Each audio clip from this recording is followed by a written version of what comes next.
Bienvenidos a Liderazgo 365. Necesitamos hablar de un tema que apremia en nuestros corazones. La familia necesita esa palabra de esperanza que nuestro Señor Jesucristo ha plasmado en su palabra. Una palabra viva y eficaz. Es importante que en momentos críticos como los que estamos nosotros viviendo, estemos enfocados en lo que verdaderamente importa. Hablar del resultado terapéutico de la cruz y del mensaje de la palabra de Dios es importante en toda temporada. En este día debemos concentrarnos en puntos clave que nos ayuden a avanzar, que aporten para el desarrollo de la familia, que aporten para el desarrollo de nuestros proyectos y que de manera personal estemos nosotros conectados con ese propósito eterno que el Señor ha manifestado para nuestras vidas. Nada de lo que acontece en el mundo es casual, y cuando cada uno de nosotros logra sincronizar con lo que el Señor está logrando, avanzamos y nunca sentimos ninguna clase de retraso, de contratiempo que pueda impedir que se establezca su buena voluntad en nuestras vidas. En este día nos acompaña la doctora Katy Giselle Gómez. Bienvenida, doctora. ¿Cómo que la acompaño? Yo soy de esta casa, señores, no se lleven. Bienvenida a su casa, doctora. Muchas Así gracias, mismo, pastor. bienvenida. Hola, hola. Tenemos que hablar de este tema, doctora, porque sencillamente la palabra de la cruz es terapéutica. Cuando nosotros recibimos este mensaje que el Señor nos ha entregado, orienta nuestros pasos. Usted, como especialista, usted que ha tenido que tratar con tantos casos familiares, sobre todo, que ha tenido que manejar estas crisis que se han suscitado en este último tiempo, ¿cómo podemos nosotros ver el impacto de la cruz en nuestras vidas? Mire, pastor, si comienzo por ahí, terminamos y recogemos la ofrenda, como dice. Lo primero es nosotros poder dar una visión integral de la familia. Y es el hecho desde algo tan simple como las jerarquías que se dan en todas las empresas, porque la familia es como si fuese una empresa. Cuando todo eso se ve alterado, por ahí comenzamos a tener ciertas situaciones que comienzan a generar heridas y pensamos que se está dando solamente por el sistema y se nos olvida, y ahí entra la cruz, que cada uno de nosotros de manera individual ha ido desarrollando ciertos mecanismos de defensa o ciertas actitudes adoptadas de esas heridas de infancia que pueden darse, que es donde llegamos a la cruz, lo que indica que cuando yo estoy sano puedo llevar eso a mi sistema familiar. Y ahí yo creo que hay mucha tela de donde cortar, porque cuando dos personas se unen, piensan que eso no es una familia, que eso llega cuando tenemos nuestros hijos, pero no es así. La familia inicia desde que dos personas deciden unirse en matrimonio. Entonces ahí es donde cada uno de los dos tiene que entender que soltar sus mochilas y comenzar a crear un sistema que sea sano, nuevo, refrescante para cada uno. Pero como venimos heridos, ¿qué comenzamos a hacer en ese sistema familiar? Si estoy herido, hiero. Si me siento lastimado, pues lastimo. Y así se van dando todas las situaciones. Entonces, sanar desde lo individual para poder impactar a mi sistema es el primer paso. Y es suficiente, doctora, que a propósito que estamos hablando de la cruz, yo la lleve en mi pecho o la tenga en mi casa en una zona decorando una pared, o que en el carro, en el retrovisor, cuelgue una cruz, y esto es suficiente para protegerme o apartar de mí los malos pensamientos o traer estabilidad a mi hogar. Pero creo que me están saliendo subtítulos ahora de la cabeza. Pero por supuesto que no. Es que la cruz no es algo decorativo. La cruz es algo que trabaja en mi persona. Incluso siempre he tenido el comentario de que si no te mueve la cruz, el sacrificio que hizo Jesús en ella, no te va a mover ninguna otra cosa. Evidentemente que no. Cuando nosotros, es como cuando nos dan herramientas en terapia. Yo la puedo escuchar y la puedo tener plasmada en un papel, pero si yo no ejecuto las cosas, si no camino conforme a eso, no va a pasar absolutamente nada. La cantidad de personas que tienen el Salmo 119 o el 23, yo soy mi pastor, son muchas, y eso no hace que cambie nada. Una Biblia abierta no está accionando y Dios es verbo. Y el verbo es para que usted accione, caminar, comer. Te está refiriendo a algo que tienes que moverte y hacer. Entonces, lastimosamente pensamos que todo va a caernos de la nada sin ningún tipo de esfuerzo. Y ahí es donde el sacrificio de la cruz puede tener un mayor impacto en nosotros, entender lo que ya se hizo y yo asumirlo, porque el no asumirlo también es parte de la negación que vivo para el cambio. Muchas veces, doctora, nosotros sonreímos, pero estamos rotos por dentro. En otras ocasiones servimos a Dios, pero cargamos con un dolor que no hemos trabajado. También avanzamos en la vida, pero con el alma herida.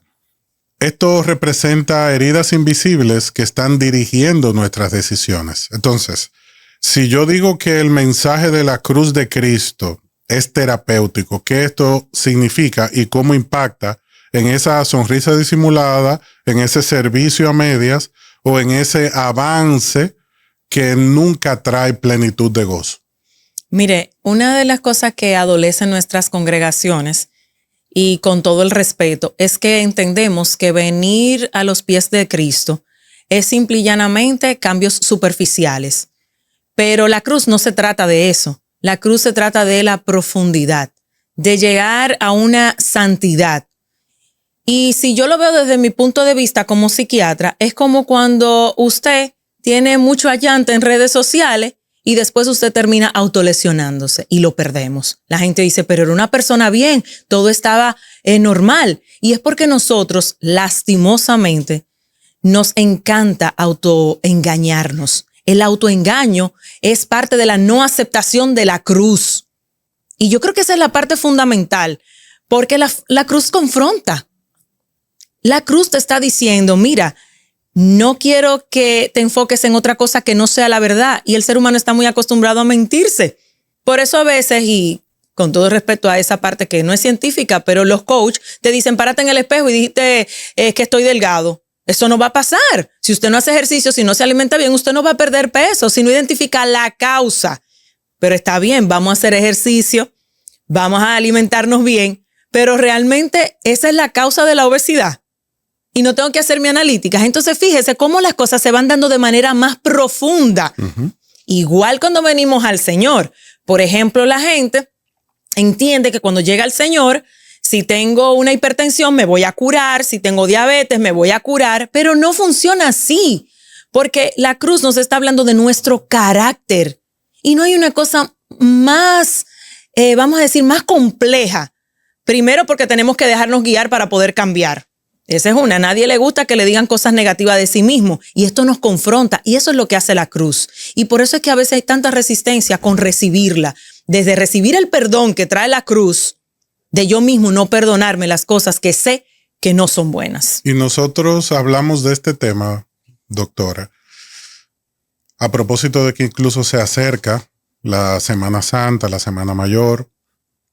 Es un tiempo que debe servir para reflexionar, detenernos en el camino, pero muchas veces solamente descansamos, aprovechamos el tiempo libre, pero no aprovechamos la oportunidad que el Señor nos brinda de recibir esa frescura, ese refrigerio espiritual que nos permite en un tiempo clave del año para que el resto pueda desenvolverse con éxito y podamos nosotros sentirnos satisfechos del esfuerzo que hemos hecho durante todo un año. Como usted decía hace un momento, esto no es casual. Las cosas no caen del cielo, son producto del esfuerzo constante. Y muchas veces yo digo, quiero cambiar mi manera de amar, quiero cambiar esa falta de seguridad que siento a la hora de tomar decisiones.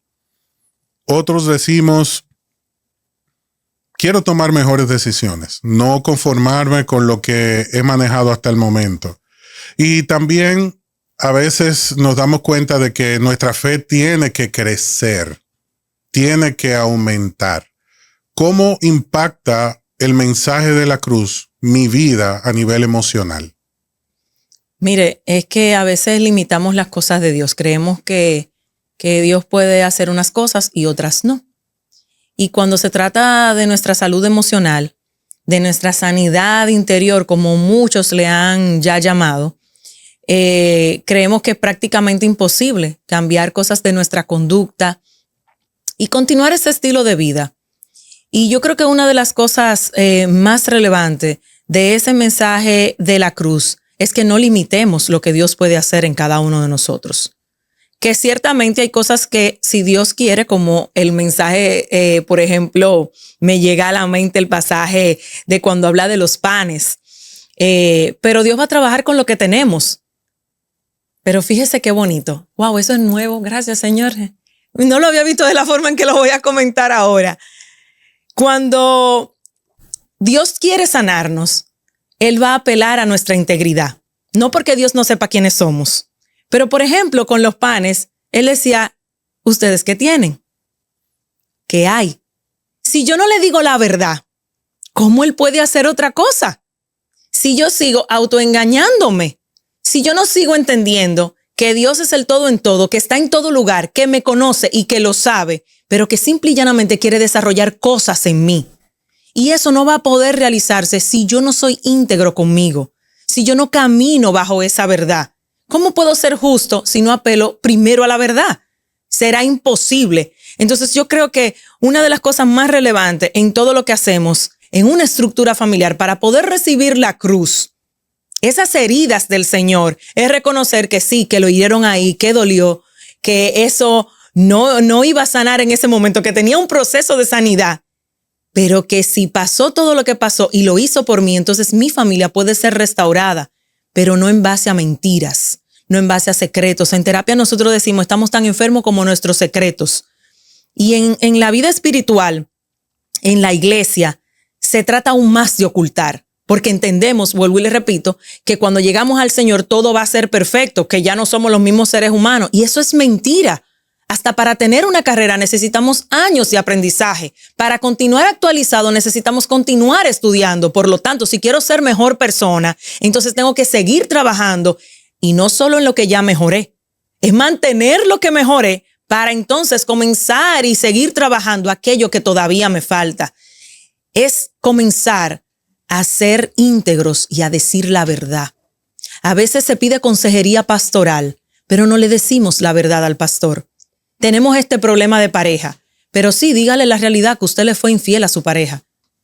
Dígale que usted no se ocupa, dígale que usted le miente en lo financiero. Entonces, cuando ya todo eso sale a la luz, podemos curarlo. Es como las heridas. Usted tiene una herida y usted le pone una curita. ¿La herida va a sanar? La herida no sana. Comienza a infectarse. Y no solo se infecta, sino que si sigo poniéndole, sin prestarle atención, se va a infectar. Pero no solo se infecta, llega al hueso y entonces después hay que gangrena y hay que cortarlo. No, en muchas ocasiones hay que debridar la herida, sacarlo todo para que entonces la carne pueda crecer nueva. Y eso es lo que pasa con nosotros cuando recibimos el mensaje de la cruz. Y tomando en cuenta ese mensaje que usted comparte en este mismo instante, y al citar la iglesia, debemos reconocer que hay personas que han sido heridas dentro de la iglesia. Aunque resulte gravoso, pesado, reconocerlo, pensarlo, ciertamente hay heridas que se producen dentro de la iglesia en el compañerismo, en el afán del crecimiento, asumiendo responsabilidades. ¿Cómo sanar esas heridas después de que ya hemos conocido el mensaje de restauración de la cruz, pero volvemos a recibir el engaño, volvemos a participar de esos momentos difíciles? Entonces, ¿qué nos queda luego de eso, doctora? Bueno, mire, le voy a decir los dos puntos de vista. Yo he sido herida también, pero no se trata de mí, no se trata del que está en la iglesia, se trata de por quién yo voy a la iglesia. Amén. Entonces, es el enfoque que le damos a las cosas. Mi pastor predicaba hace poco en la iglesia y cuando predicaba sobre este tema, no se enfocó ni siquiera en el 70 veces 7, perdonarás a tu hermano. No, se enfocó de quién es el propósito de mantenernos sanos y es la perspectiva en la que yo le doy. Si yo logro entender que el que está en la iglesia, al igual que yo, tiene otras heridas, entonces será más fácil llevarlo. será más fácil tener empatía, será más fácil tener ese amar misericordia del cual habla la Biblia, que es lo que más carecemos el día de hoy. No a llegar a competir, no a aumentar la rivalidad, porque dicen por ahí que para pelear se necesitan 2 personas. Entonces, ¿qué estoy siendo yo? El apacible, el que enseña con la conducta, el que da el ejemplo para seguir, ese líder que puede restaurar desde el amor sabiendo que esa persona fue herida. El que fue herido va a herir. El que fue maltratado va a maltratar. El que no sabe hablar, me va a hablar mal. Entonces, yo necesito entender que el proceso de Dios es conmigo primero. Yo no puedo enfocarme en la herida del otro. No puedo darle al otro porque eso no es lo que Dios está esperando de mí. Y vuelvo y repito, no voy a la iglesia por la gente, no voy a la iglesia por el pastor, voy porque Cristo quiere que yo sea restaurado de manera completa. Y congregarme es parte de esas medidas de contención que un ser humano puede tener. El problema está en las expectativas. Ay. Porque yo voy a la iglesia y quizás tengo la idea de que según lo que estoy leyendo en la palabra, voy a ver qué sucede directamente en el ambiente en el cual me encuentro. Y ciertamente va a suceder porque todos estamos creciendo espiritualmente, personalmente, familiarmente, pero esto toma tiempo y es lo que nosotros conocemos como la santificación. En este proceso de desarrollo, en el cual yo tengo que aprender a ver las cosas como Dios las ve, debo de aprender a esperar en el tiempo de Dios, no anticiparme a los resultados que el Señor tiene porque, por ejemplo, David fue ungido como rey, pero no fue rey inmediatamente porque había un proceso que tenía que llevarse a cabo. Yo que estoy dentro de la iglesia, que he sido herido, que estoy manejando muchos pensamientos contrarios a lo que el Señor quiere que yo albergue en mi corazón, ¿cómo puedo ver la luz al final de ese proceso y encaminarme en un proceso o en un paso de verdadero desarrollo? ¿Dónde está el crecimiento adecuado? Mire, para mí una de las evidencias mayores es el fruto. Y el fruto implica estar pegado a la vid. Y paso a hacerlo de manera radical la explicación. Cuando nosotros vemos árboles muy bonitos, mientras el fruto está pegado de ese árbol, se mantiene con brillo, vemos una fruta que se ve deliciosa, apetecible, que todo el mundo quiere. Pero ¿qué pasa si se cae? Se pudre. Entonces, a veces tomamos de manera inapropiada nuestras terapias bíblicas. Un día practico la tolerancia, pero mañana ya me desesperé, porque entendemos que todo debe hacerse rápido, porque Dios es Dios y Dios lo puede hacer. Sí, pero Dios está trabajando carácter. Y el carácter debe dar evidencia de transformación. Y ahí es donde está la clave.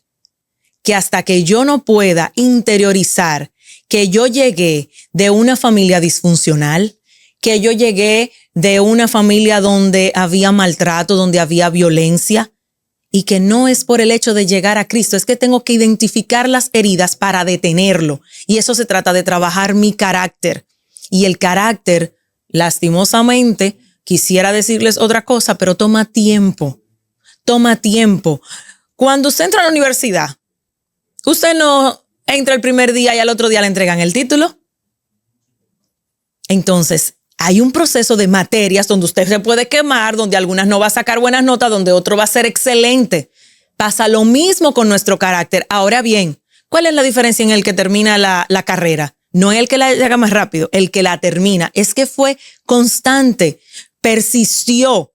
Y muchas veces nosotros nos decepcionamos porque somos inconstantes, pero somos inconstantes en las cosas del Señor. Yo sirvo en la iglesia para caerle bien al pastor. Yo sirvo en la iglesia para tener popularidad. Yo sirvo en la iglesia porque eso me da visibilidad, no porque hay algo en mí que está siendo transformado a través de ese servicio, porque es para quién, no es por quién, que no soy yo. Entonces nos equivocamos otra vez y volvemos a nosotros, como siempre digo, los 2 payasos, ego y orgullo. Lo hago porque yo soy yo y yo lo estoy haciendo bien. Y pastor, usted no ve que yo tengo como 15 o 20 años sirviendo en esta iglesia. Sí, pero eres la misma persona. Eres la persona que llega y no da los buenos días. Eres la persona que ves a alguien llorando y le pasa por el lado y va y le dice al otro, ¿y qué le pasa a fulanito? En vez de acercarte a ese individuo. Estás haciendo lo mismo y no avanzas. No vemos crecimiento. Y así hay muchas personas y es simple y llanamente por eso, porque ni siquiera están profundizando en qué es lo que Dios quiere hacer para mi carácter. Mientras estemos aquí en la tierra, no va a existir, porque eso es bíblico, nadie que llegue a la santidad ni a la perfección. Entonces, recuerdo una llamada de una pastora muy amada por mí, que me dijo, Giselle, yo te estoy llamando porque yo tengo que estar muy mal. Le digo, ¿cómo así? Usted, pastora, ¿pero qué pasó? Me dice, ya yo encuentro que yo lo logré todo en mi vida. Digo, es verdad, usted tiene razón, está muy mal. ¿Usted sigue en la tierra? Le pregunto. Dice ya, sí. Digo, entonces, aquí no hay nadie perfecto ni santo todavía. Hay algo que hay que trabajar. Revise su ego. Y me dijo, wow, y yo te llamé para que en 3 minutos tú me resuelvas así, me dé tan duro. Le digo, sí. Porque hay algo en nosotros que es el ego. Ya lo superé, yo soy, yo tengo, yo esto, yo lo otro. No, al final todo va a pasar, menos la palabra de Dios. Le sucedió como a aquel individuo que pertenecía a un pequeño pueblo y en una ocasión fue galardonado como el hombre más humilde de su comunidad. Y al otro día le retiraron el premio porque salió con el puesto a su trabajo. Entonces soy el hombre más humilde cuando en ese mismo momento demuestra que no estaba completa la obra y que no había aprendido lo que quizás él creía que había logrado. Es necesario que el ser humano se escuche, porque de la abundancia del corazón habla la boca. Entonces, si yo no me estoy nutriendo de lo correcto, mi entorno no es el correcto tampoco, porque a veces puede ser que usted lea la Biblia en su casa, intente practicarla, pero no se aleja de personas, de cosas que tienen hábitos en su vida que le traen y le llevan a usted a soltar su muro de contención. Todo ser humano tiene algo, una pata en la que cojea. A lo mejor para mí no es pecado, no sé, comer en exceso. Yo puedo decir, no, ya, yo estoy satisfecha y paro. Pero para otros sí. Para otros eso es una dificultad y no lo ve como malo. Entonces, cuando nosotros somos capaces de identificar y reconocer, entonces comenzamos el camino a la transformación. Y si nosotros llevamos el mensaje terapéutico de la cruz al matrimonio. Ay, ay, ay.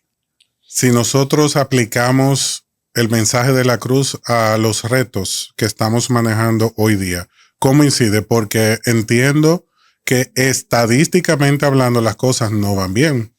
Todos nosotros somos pasibles de caer en una crisis, pero no todos tenemos el derecho o el permiso de permitir que esa crisis nos arrastre hasta destruir lo que se está construyendo durante tantos años y con tanto esfuerzo.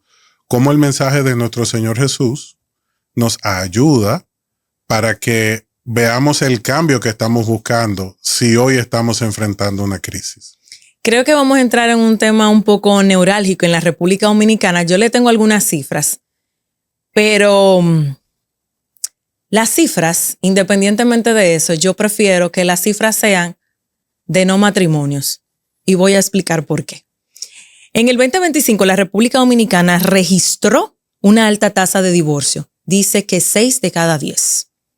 Lo que es grave, porque incluso muchos de los que todavía siguen tienen una tendencia al divorcio también. Estamos hablando de que la mayoría fueron antes de los 3 meses, lo cual sigue siendo más grave. Pero eso no me lleva a mí al por qué, porque lo que sí está registrado son las causas. Que si mala comunicación, que si el dinero, que si violencia intrafamiliar. No, mi pregunta, la que yo me hago es, ¿cuál fue el propósito de ese matrimonio? Y ahí vamos a la cruz. Ahí es donde llegamos a esa parte sensible. ¿Cuál es la motivación que me da a mí de yo casarme con una persona? Porque yo no me estoy tomando el tiempo. El ser humano ha querido acortar tanto los procesos que la gente ya no se conoce. A veces solo incluso a través de una pantalla. Y ya a través de una pantalla, yo sé que tú eres buena gente, yo sé que tú eres un buen administrador en el de la economía para el hogar, yo sé que tú eres una mujer. No, es que estamos siendo muy superficiales a la hora de tomar decisiones. Y por esa razón, a la hora de la convivencia, están pasando todas estas situaciones. Tampoco detectamos que nosotros venimos con muchísimas cosas cargadas, esas heridas que no hemos sanado. Y peor aún, pastor, y esto sí es grave, yo veo que muchas de las personas que trabajamos la conducta, los especialistas, psicólogos, psiquiatras, ahora están tergiversando cosas que ya se han estudiado y han sacado la iglesia como un factor de protección, la espiritualidad, lo cual hace que sea aún más grave, porque la institución del matrimonio vino a través de lo que insta la palabra de Dios. Entonces, si todo lo que dice ahí es bueno, ¿a qué vamos al matrimonio? ¿Se va a servir? ¿Se va a colaborar? No se va a ser servido. Entonces la mujer que me llame a mí, que me busque a mí, que me traiga la flor y a mí, que se ocupe de la casa, que traiga el dinero.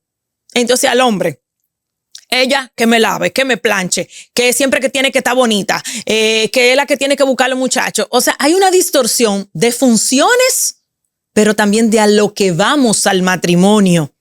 Y eso se ha ido pasando de generación en generación. No hay un balance, no hay un trabajo en equipo, no hay una visión clara del diseño de Dios para el matrimonio. La cruz es como una gran sombrilla, cubre nuestras vidas, cubre cada aspecto, cubre cada área. Debe incidir, debe transformar. Nosotros queremos cambio, estamos hablando de cambio. Esos cambios queremos que se manifiesten en nuestras relaciones, en nuestra identidad, en nuestras decisiones, en nuestra espiritualidad. Pero ¿cuándo lo vamos a comenzar a trabajar? ¿Cuándo vamos a comenzar a reconocer el impacto de Jesús en nuestra vida? ¿Cuándo vamos a pasar de escuchar el mensaje a aplicar el mensaje? Lo que sabemos es que cuando Dios sana heridas, cambia por completo nuestra historia, por completo. Entonces, o es ineficaz el mensaje de la cruz, o yo estoy adaptando el mensaje a mi conveniencia y no estoy participando de la transformación que trae el evangelio. Y ahí viene la sorpresa. El libro de Hebreos nos dice, una vez fue crucificado el Señor y nosotros hacemos un mal uso de los beneficios de la cruz. ¿Qué vamos a hacer entonces? ¿Lo vamos a volver a colgar en el madero? Es la pregunta que nos hace Hebreos. No, Jesús no va a volver al madero. Su mensaje, su obra es eficaz. Ahora está en la medida en la que yo asimilo ese mensaje. La cruz es perdón. La cruz es que a pesar de lo que somos, lo que fuimos, lo que hicimos, lo que dejamos de hacer, su misericordia nos alcanzó a través de ese sacrificio, de la única persona que ha llegado a la tierra con una santidad absoluta y cargó todo el peso, la única persona capaz de hacerlo. Y la clave está en recibir el perdón. Porque cuando no recibimos el perdón, el corazón se endurece. Los traumas se hacen mayores. Tenemos una capacidad los seres humanos para magnificar. Hay una desconexión de Dios cuando no hay perdón. Pero todo es posible cuando yo la recibo, porque recibir la cruz significa que yo reconozco que Él me perdonó y a través de ese perdón yo puedo entonces comenzar a dar perdón y otorgarlo. Yo no le doy el perdón a los demás porque sean merecedores, porque yo tampoco lo merecía de Cristo. Y ahí es donde nos perdemos. No, esa persona no merece mi perdón. Pero se nos olvida que quien carga ese veneno de rencor, de amargura, de ansiedad, de ese trastorno de sueño que pueda tener o de una vida atormentada por querer desquitarme del otro, soy yo, no el otro. Entonces yo otorgo el perdón para romper una cadena, algo que me ata al otro. Entonces si yo aprendí a recibir el perdón y reconocer que yo tampoco lo merecía, entonces sería más fácil el otorgar. Así que sí hay esperanza para sanar, desde la individualidad a tener un gran impacto en la familia. Yo considero, doctora, que el pasaje más terapéutico que nosotros podemos encontrar en la Biblia es Isaías 53, específicamente en el verso 5, cuando habla de 4 cosas que experimentó nuestro Señor Jesucristo. Dice que fue traspasado, que fue aplastado, que fue golpeado y que fue azotado. Aquí está la esencia de la obra redentora de la cruz. ¿Por qué? Porque Él fue traspasado para sanar las heridas más profundas, fue aplastado para llevarse toda carga emocional, fue golpeado para sanar toda herida del pasado que podamos nosotros cargar, y fue azotado para que nosotros entendamos que no hay dolor, por más profundo que sea, en nuestra vida que Él no conozca, que no haya padecido, y que por lo tanto no pueda nuestro Señor y Salvador identificarse con nuestra necesidad. Para en este día yo dar un paso adelante, para ver el fruto del sacrificio del Señor, y que esta temporada no pase por alto en mi vida. ¿Cuál es ese paso que debo dar hoy como cierre de este compromiso que tengo que hacer a partir de este momento? Yo le diría a toda la audiencia que se haga estas dos preguntas que tengo aquí. ¿Qué herida estoy cargando hoy? Y después de yo reflexionar y escribirlo en un papel, volver a leer para yo ver qué sentimientos eso produce en mí. La segunda pregunta que pudiéramos hacernos es qué estoy transmitiendo a mi familia a través de esas heridas. Y después que está plasmado en papel, volver a leer qué emociones eso me produce. Y si todas las emociones que produce en ti son negativas, entiéndase, tristeza, odio, venganza, mal humor, agresividad, ansiedad, probablemente hay una falta de perdón y de no aceptación de la cruz. Lo que no se sana, se hereda. Déjame decirte que eso pasa a la próxima generación. El silencio también puede ser una grave herida. No tenemos que callar, podemos caminar acompañados. Perdonar tampoco es justificar, es tu liberación. Yo creo que después que hagamos ese ejercicio, podemos empezar un próximo proceso de sanidad interior. Amén. Excelente para nosotros dar pasos firmes hacia el desarrollo. Claro que esta es su casa, doctora, y para nosotros... Me lo dijo al final, señores. No. Se percataron de eso para que yo no me fuera con la herida. Pero está bien, yo lo acepto. Claro que es su casa y siempre es un privilegio ser edificados con ese mensaje terapéutico que Dios ha puesto en su corazón y que usted comunica con tanta excelencia en cada ocasión que compartimos. Gracias por acompañarnos. Y a ti que estás dando seguimiento a estos mensajes de Liderazgo 365, te recuerdo que en las heridas de Jesús encontramos sanidad total, no parcial, no temporal, total y permanente. Acerquémonos a nuestro Señor para que veamos el cambio que anhelamos con toda nuestra alma, para que veamos la sanidad en nuestro hogar, para que también podamos ver la sanidad de nuestros proyectos y podamos avanzar sin retroceder en cada paso que damos en nuestra vida. Recuerda que el que avanza en el Señor nunca retrocede, sobre todo si lo hace sobre sus rodillas, en oración, confiando y dependiendo de Él. No olvides suscribirte, compartir este contenido, porque es muy importante que toda la familia de Liderazgo 365 continúe creciendo y que demos a conocer el mensaje que compartimos y la iniciativa que nuestro Señor Jesucristo ha colocado en nuestros corazones. Dios te bendiga.